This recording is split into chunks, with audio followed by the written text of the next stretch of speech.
प्रजा पालना की दरख्वास्त फॉर्म फरोख्त करने पर चीफ मिनिस्टर रेवंत रेड्डी हुए बरहम, सख्त कार्रवाई करने जिला कलेक्टर्स को दी हिदायत। दरख्वास्तों की फरोख्त पर चीफ मिनिस्टर रेवंत रेड्डी की बरहमी, प्रजा पालना फॉर्म्स बेचने वालों के खिलाफ सख्त कार्रवाई, मतलूबा दरख्वास्तें दस्तयाब रखी जाए, किसानों की फलाह बहबूद और पेंशन के बारे में गलत फहमी में ना रहे, तमाम पुराने इस्तिफादा कुनिंदगान के लिए मौजूदा खवायद जरूरी है। तेलंगाना के चीफ मिनिस्टर रेवंत रेड्डी ने प्रजा पालना की दरख्वास्तों की फरोख्त पर बरहमी का इजहार किया है। ओहदेदारों को हिदायत दी गई है कि वो दरख्वास्त देहिंदगान की जरूरत के मुताबिक ज्यादा से ज्यादा दरख्वास्तें फराहम करें। ये वाज़ेह किया कि तमाम पुराने इस्तिफादा कुनिंदगान को ये स्कीमें मामूल के मुताबिक मिलेगी। राइतू बंधु और पेंशन के बारे में गुमराह ना हो। जिन लोगों को अब तक पेंशन नहीं मिला, सिर्फ वो लोग दरख्वास्त दे। उन्होंने कहा कि लोगों को इस मामले में उलझना नहीं चाहिए।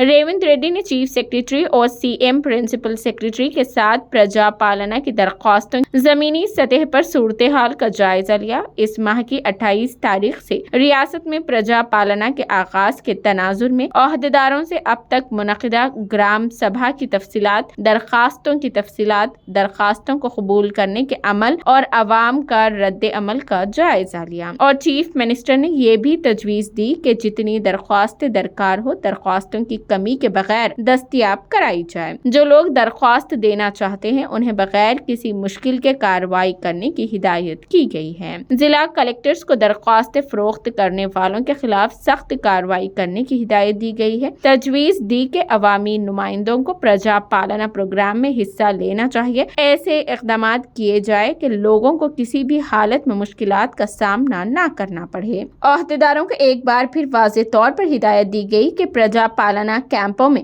दरख्वास्त गुजारों के लिए पीने के पानी, टेंट और दीगर इंतजामात को यकीनी बनाया जाए।